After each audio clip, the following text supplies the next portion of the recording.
دعوت خطاب اس شخصیت کو دے رہا ہوں جس کو یونیورسٹی کہا جاتا ہے صحافت کے اندر، ایک وہ اپنے آپ کے اندر ایک یونیورسٹی ہے.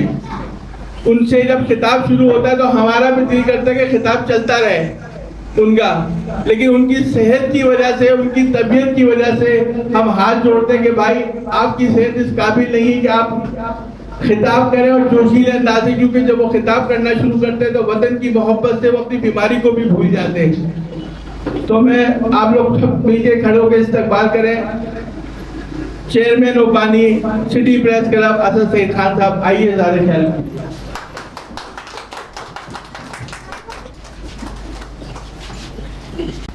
اعوذ باللہ من الشیطان الرجیم، بسم اللہ الرحمن الرحیم.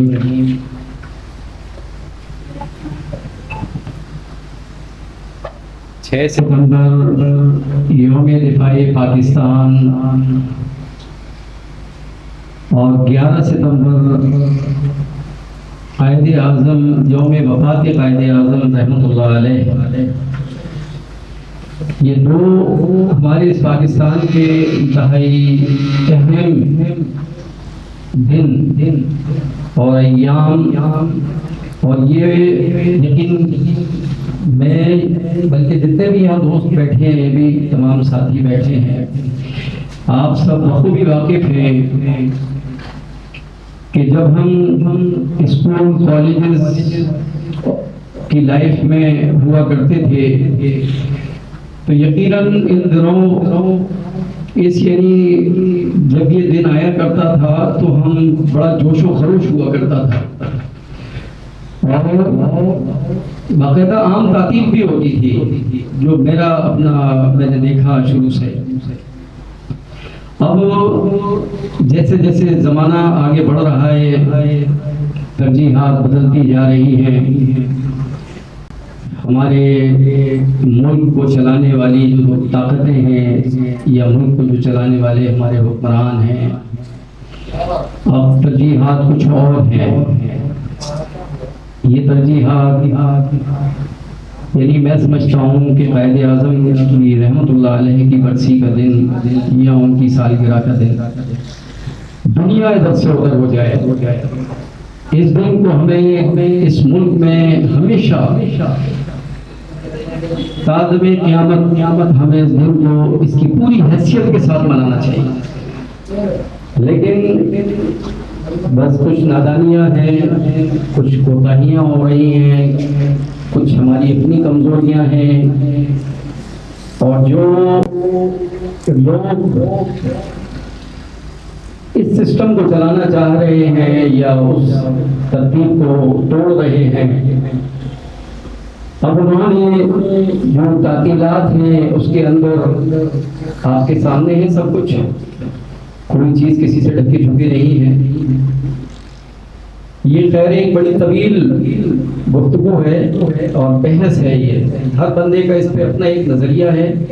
اور اپنی ایک سوچ ہے، لیکن ہم اس پاکستانی ہونے کے ناطے اور اس پاکستان میں اس کے ایک شہری ہونے کے ناطے یہ محب وطنی کا تقاضا ہے جو میں بات کر رہا ہوں. دیکھیں، یوم دفاع اس جیسا وقت پوری دنیا کی تاریخ نے شاید نہ دیکھا ہو. وہ لمحہ کہ جس وقت ایک مست ہاتھی جن کے پاس فوج کا ایک سمندر اور ان کے پیچھے سے اس وقت کی جو بڑی طاقتیں تھیں ان کی سپورٹ بھی، وہ ہماری ایک نہتی قوم کے اوپر جو ابھی صحیح سے سمجھ بھی نہیں پائی تھی، ہماری فوج جو ابھی اپنی صفیں درست کر رہی تھی، اپنے ساز و سامان جمع کرنے میں لگی ہوئی تھی، ایسے وقت میں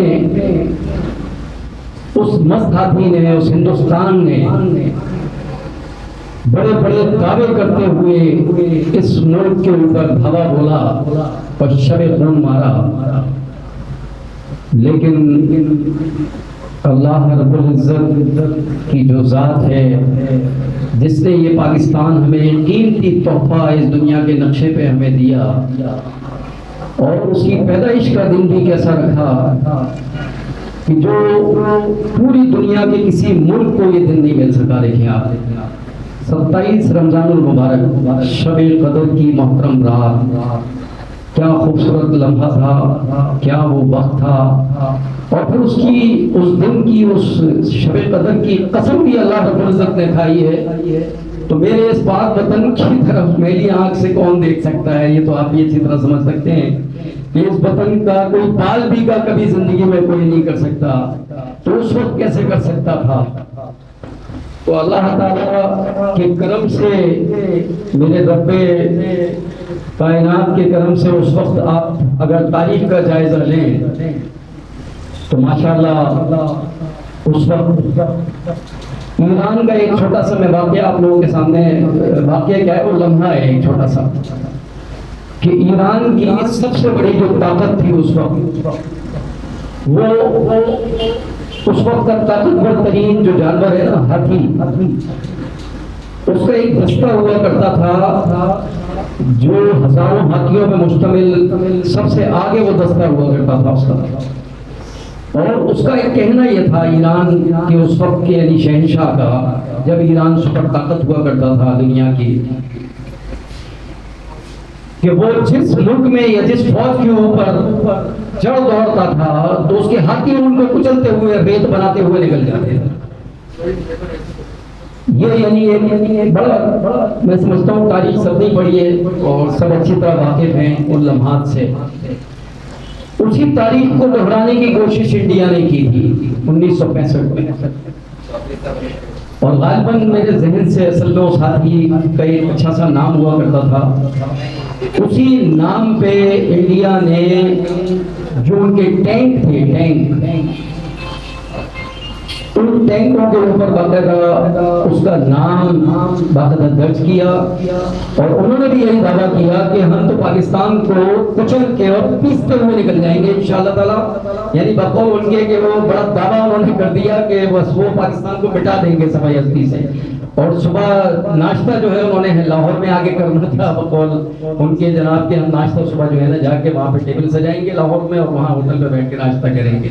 یہ دعوے تھے ان کے اور یہ باتیں تھیں ان کی،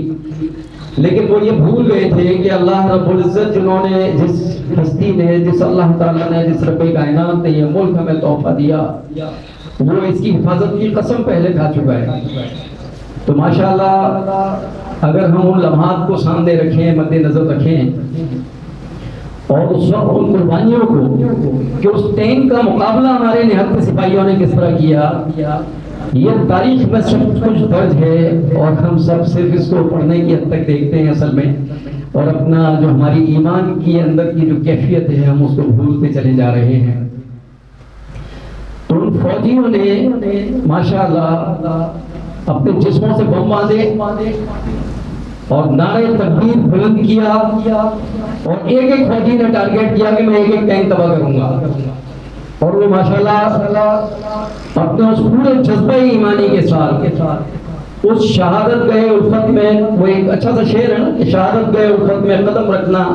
ہم لوگوں نے بڑا آسان سمجھ رکھا ہے، جبکہ مسلمان ہونے کی پہلی شرط یہی ہے شہادت.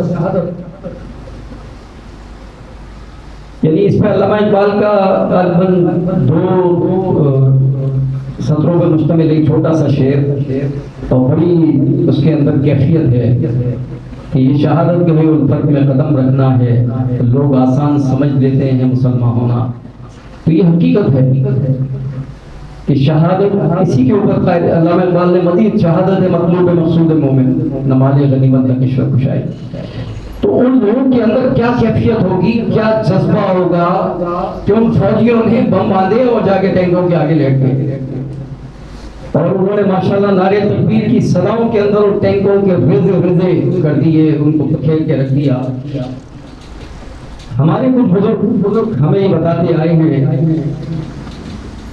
کہ 1965 کی جو یہ جنگ تھی یہ بدر ثانی تھی. اصل میں جنگ بدر کی ایک اور جھلک اس دنیا نے دیکھی 1965 کی جنگ کی صورت میں. اور بالکل اگر اس کی ہم مماثلت کریں تو دونوں جنگیں ہمیں بالکل بالترتیب ایک جیسی نظر آئیں گی. یعنی اللہ تعالیٰ نے اس جنگ بدر کی تاریخ کو دوبارہ دہرایا تھا اس 65 کی جنگ کی صورت میں. تو ویسے تو پاکستان کی تاریخ ہی ایسی مبارک ہے ماشاءاللہ کہ جو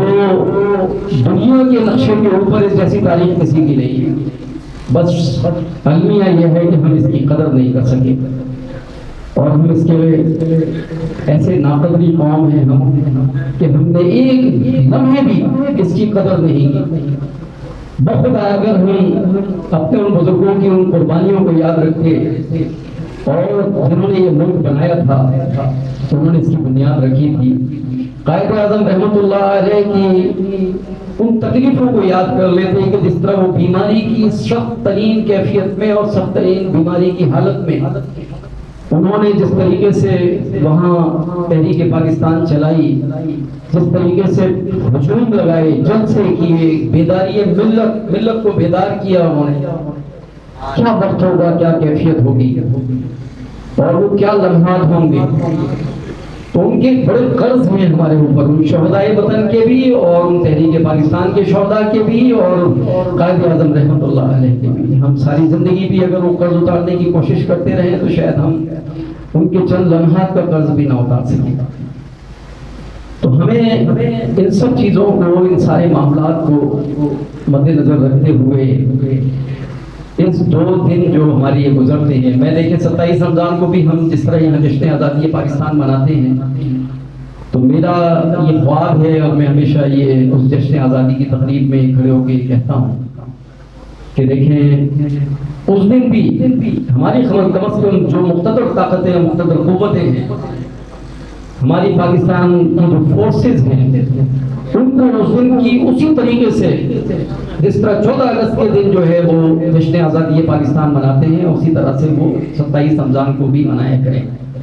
اور اس دن کی اہمیت کو اسی انداز میں اجاگر کریں، کیونکہ وہ دن جو ہے نا وہی اصل میں اللہ رب العزت نے اس پاکستان کو سب سے قیمتی تحفہ دیا ہے. تو ہمیں اس کی قدر کرنی چاہیے. اور اس کے بعد پھر تبادل سے ہمیں جس طرح سے عام تعطیل کے معاملات ہیں، میں آج کل دیکھ رہا ہوں ریلیاں نکل رہی ہیں، مقابلے شروع ہو گئے ہیں اور ہم بعض اوقات کچھ منہ سے ایسے جملے ہمارے نکل جاتے ہیں کہ ڈر بھی لگتا ہے کہ کہیں کوئی توہین نہ ہو جائے. آج کل توہین بڑی جلدی ہو جاتی ہے، مسئلہ یہ بھی ہے. اور عجیب و غریب قسم کی ہم نے ذاتیات پہ اپنی توہین جو ہے نا بنا رکھی ہے کہ اگر میں یعنی نعوذ باللہ میں بڑا حیران ہوتا ہوں کہ مختلف صحابہ کرام رضی اللہ عنہم کے حوالے سے آج کل ایک عجیب سلسلہ چل پڑا ہے کہ مختلف کچھ گروپ اٹھے ہیں اور وہ کہتے ہیں کہ اس یعنی حوالے سے تحریکیں چلا رہی ہیں باقاعدہ، اس کے اوپر بھی ایک سیاست ہو رہی ہے اس وقت. اصل میں محرم ایک مہینہ ہے، محرم مہینہ ہے، اس میں ایک سلسلہ ہوتا ہے، آپ کو سب کو پتہ ہے.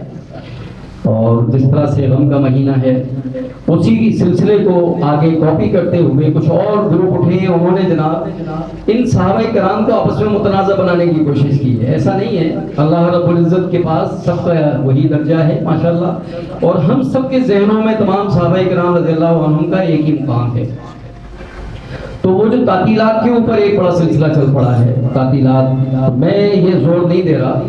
کہ قائد اعظم کی برسی پہ بھی تعطیل کے لیے ہمیں یہاں سے کوئی تحریک ہم شروع کریں یا یوم دفاع پہ، لیکن ہمیں اصل میں اپنی وہ بچپن کی یادیں ہیں، وہ اپنے نوجوانی کے جوانی کے ٹائم ہمیں یاد آتے ہیں کہ جب ہم یوم فضائیہ دیکھنے جاتے تھے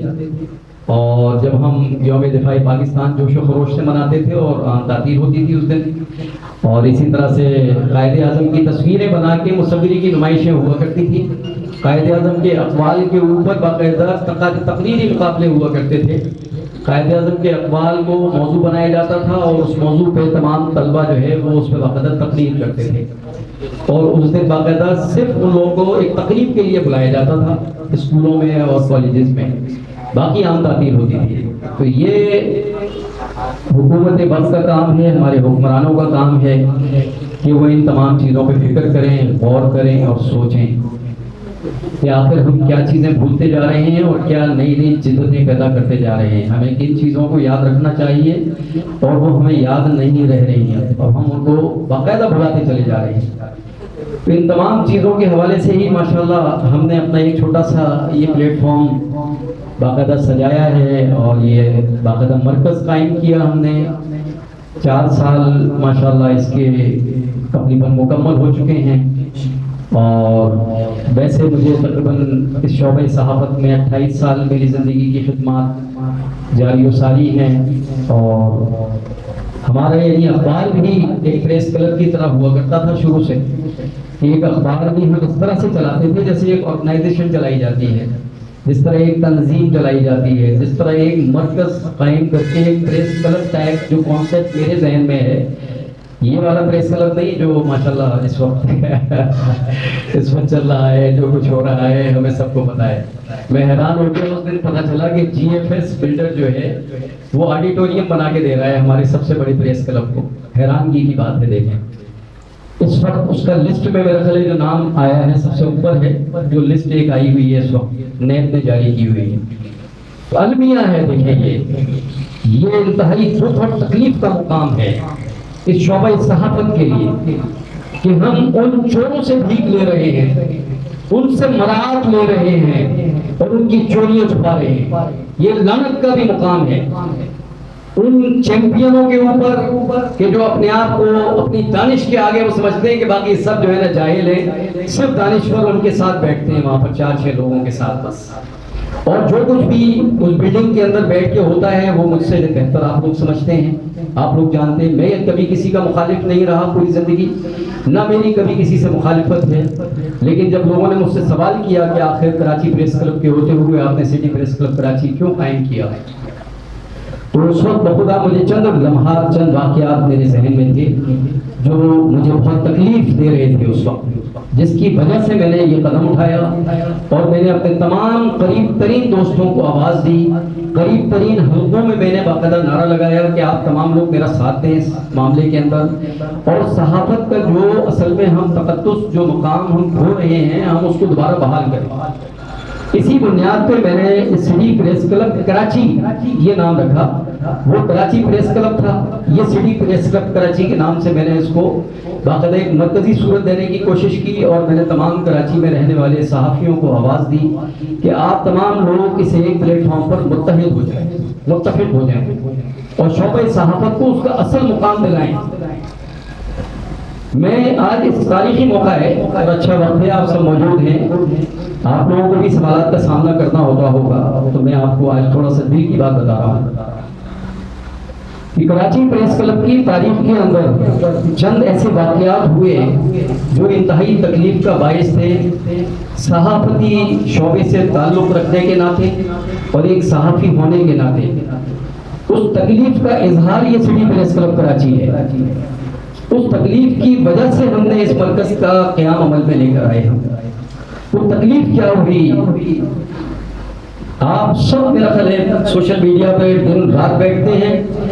اور میڈیا کے تمام ذرائع استعمال کرتے ہیں ماشاءاللہ. آپ سب نے بخدا خود دیکھا ہوگا اپنی آنکھوں سے یہ سارا لمحہ جو میں بتانے جا رہا ہوں کہ ہمارے کراچی پریس کلب کا پریزیڈنٹ اس کو ایک ویب چینل کے لائیو پروگرام کے اندر ایک سیاسی تنظیم کے ایک کونسلر کی سطح کا جو لیڈر ہوتا ہے نا, چھوٹا ہے جو حلقہ ہوتا ہے, یونٹ سسٹم جو ہوتا ہے, اس کا ایک چھوٹا سا لیڈر, اس نے اٹھ کے اس کے منہ پہ ایک تھپڑ مارا. کس کے؟ امتیاز خان فرحان کے, جو ہمارا کراچی پریس کلب کا صدر ہوا کرتا تھا اور آئی جی ہوا کرتا تھا. تو حیران کن لمحہ تھا, آپ دیکھیں. اچھا اس کے بعد ہم نے ایک عجیب منظر دیکھا کہ وہ جو ویب چینل چلانے والے لوگ تھے انہوں نے امتیاز فرحان کے جھاڑ پونچھ کی اور اس کو دوبارہ بٹھا دیا. دوبارہ وہ بیٹھ گیا اور وہ جو وارڈ کا ذمہ دار تھا, وہ سہولیت پسند تنظیم جس نے ابھی بڑے ماحول جو بھی ہوتے رہے, اس کا وہ وارڈ کا صدر تھا, اس کو بھی بٹھا دیا سامنے. یہ حقیقت میں ہمارے لیے بڑا تلخ لمحہ تھا اور بہت تلخ حقیقت تھی ایک, اور مجھے بڑا افسوس ہوا اس وقت کہ اس کے بعد اس پر کوئی یعنی سارے اس واقعے کے اوپر کوئی احتجاج بھی نہیں ہوا. ایک فرد نے کوئی اس موضوع پر بات نہیں کی. اور ہمارے میڈیا کے ذرائع بھی جو ہے نا وہ ایسے خاموشی چھا گئی کہ جیسے کچھ ہوا ہی نہیں. اسی طرح سے چند دن کے بعد ہی پاکستان کی تاریخ میں پہلی بار ہمارے مرکز یعنی کراچی پریس کلب کے اندر چند سادہ لباس اہلکار گھستے ہیں، جبکہ پولیس کو سختی کے ساتھ ممانعت تھی کہ وہ ایک اخبار کے دفتر میں بھی کبھی پولیس جو ہے گھستی ہوئی نظر نہیں آئی ہوگی آپ کو تاریخ میں کبھی. لیکن کراچی پریس کلب کے اندر چند سادہ لباس تنگناتے ہوئے گھسے اور جو سامنے آیا اس کو انہوں نے منہ سے مکے تھپڑ مارے اور باقاعدہ وہ سیدھے اندر مین گیٹ میں گھسنے کے بعد وہ سیڑھیوں سے گھوم کے آئے. آپ نے دیکھا ہوگا مین گیٹ کے بالکل اندر جب جاتے ہیں تو اندر ایک مین گیٹ ہے، اس گیٹ کے بالکل اوپر ایک گرل لگی ہوئی ہے، اس گرل کے پیچھے کچھ لوگ بیٹھ کے کمپیوٹر پہ کام کر رہے تھے. تو وہ سادہ لباس اہلکار وہاں سے ان سب لوگوں کو گرفتار کرتے ہیں، ان کے لیپ ٹاپ ضبط کرتے ہیں اور وہ سارے ان کے ساز و سامان کے ساتھ ان سب کو لے جاتے ہیں.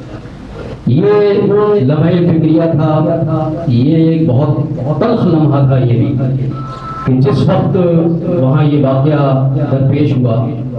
اور اس کے بعد اس چیز کو بھی ایسا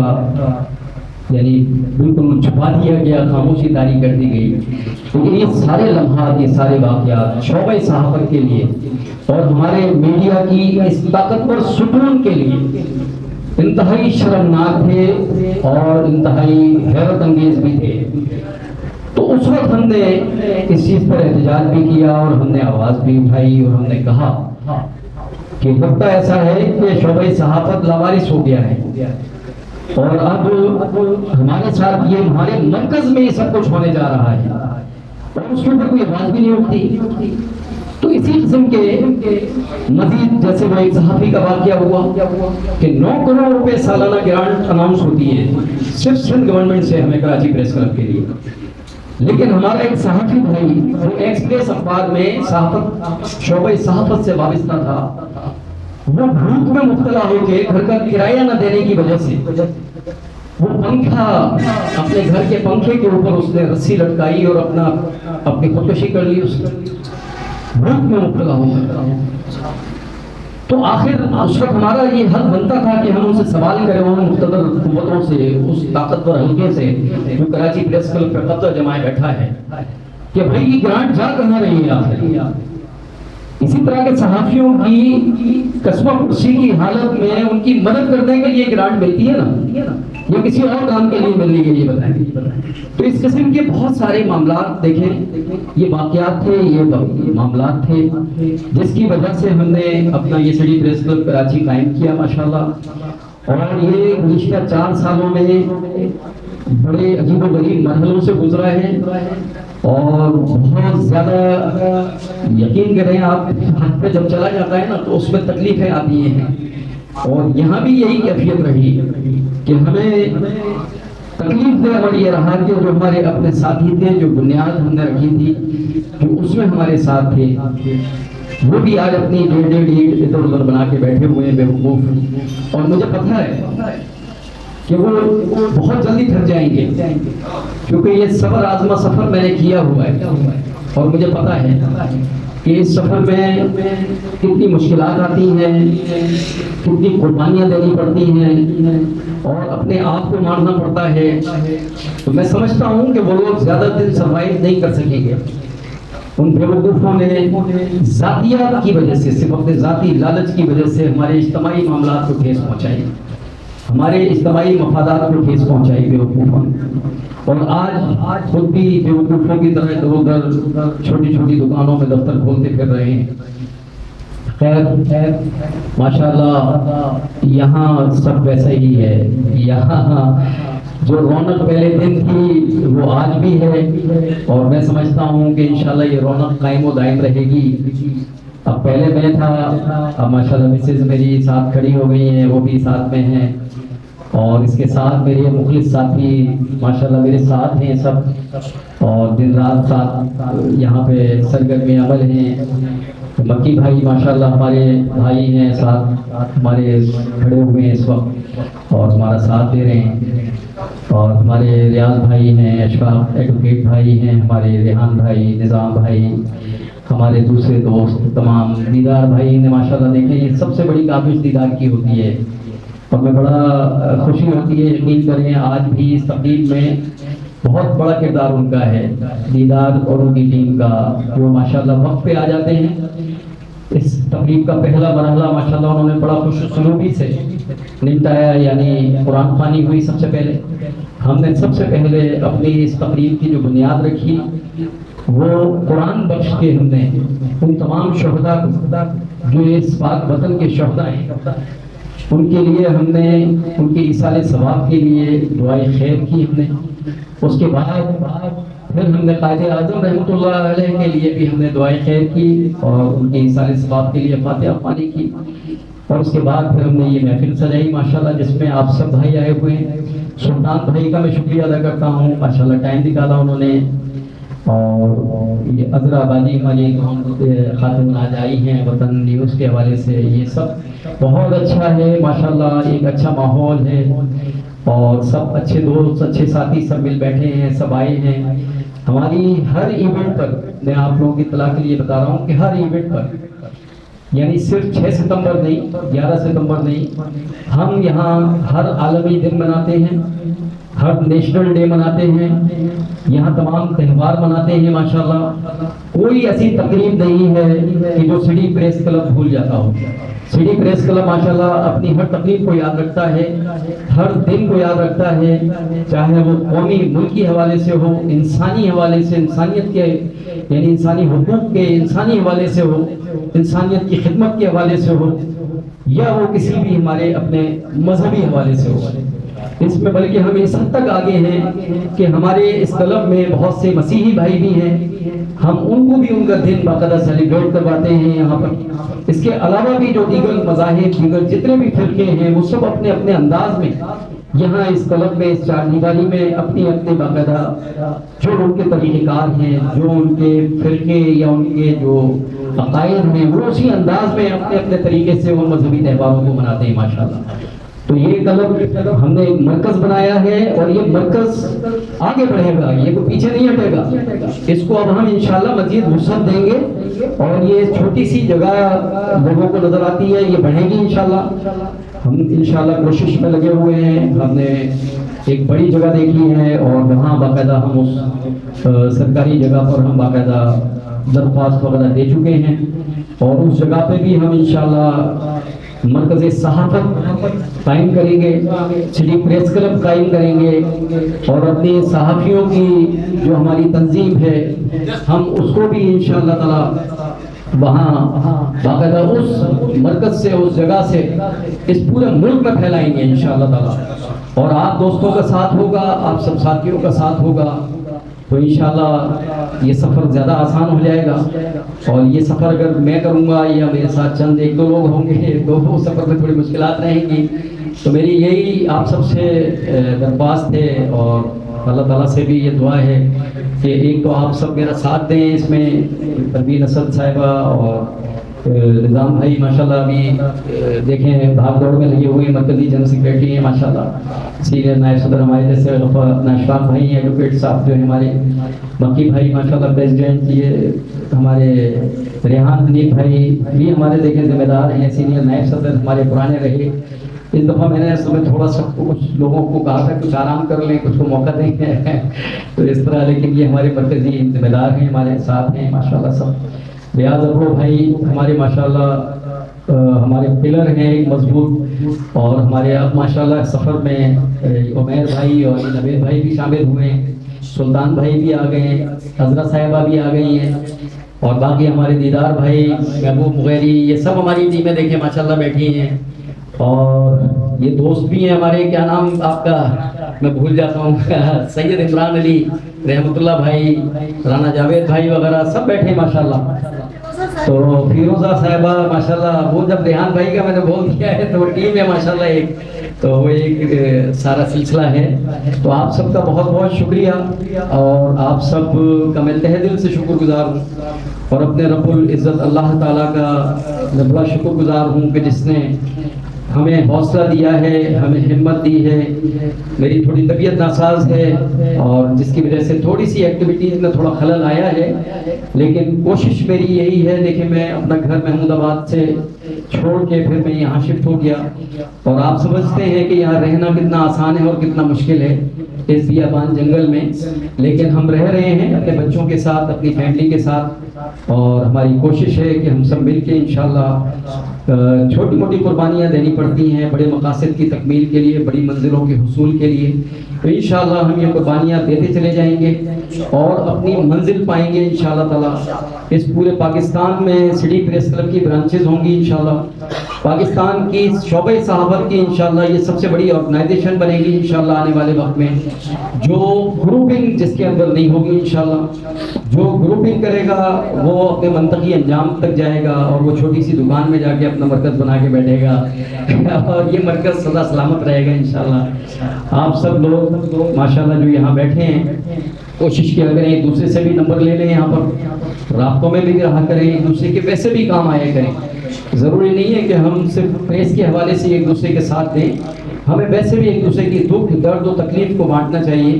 اور اس وقت جو ماحول چل رہا ہے, جو غربت کا ایک عالم ہے, ہمارے نادان حکمرانوں کی غلط پالیسیوں کی وجہ سے اس پاک دھرتی کے اوپر جو ہے نا جو غلاظت اس وقت منڈلا رہی ہے, جو اس وقت بے روزگاری نے جنم لیا ہے, جو غربت اور افلاس پھیلنے جا رہا ہے اور جو مہنگائی کا بیج بویا گیا ہے, اس سے میرا خیال ہے ہر فرد اپنی کسی نہ کسی گھریلو مشکل میں اور اپنی اجتماعی اور انفرادی مشکل میں جو ہے نا اس وقت مبتلا ہے. تو ہمیں سب کو ایک دوسرے کا دستے بازو بننا چاہیے, ایک دوسرے کا ساتھ دینا چاہیے اور جس کے پاس ذرائع ہیں وہ ذرائع سے ایک دوسرے کا ہاتھ بٹانا چاہیے, ایک دوسرے کی حوصلہ افزائی کرنی چاہیے, ایک دوسرے کی مشکلات کو حل کرنا چاہیے مل کے انشاءاللہ تعالیٰ. وما علینا الا البلاغ.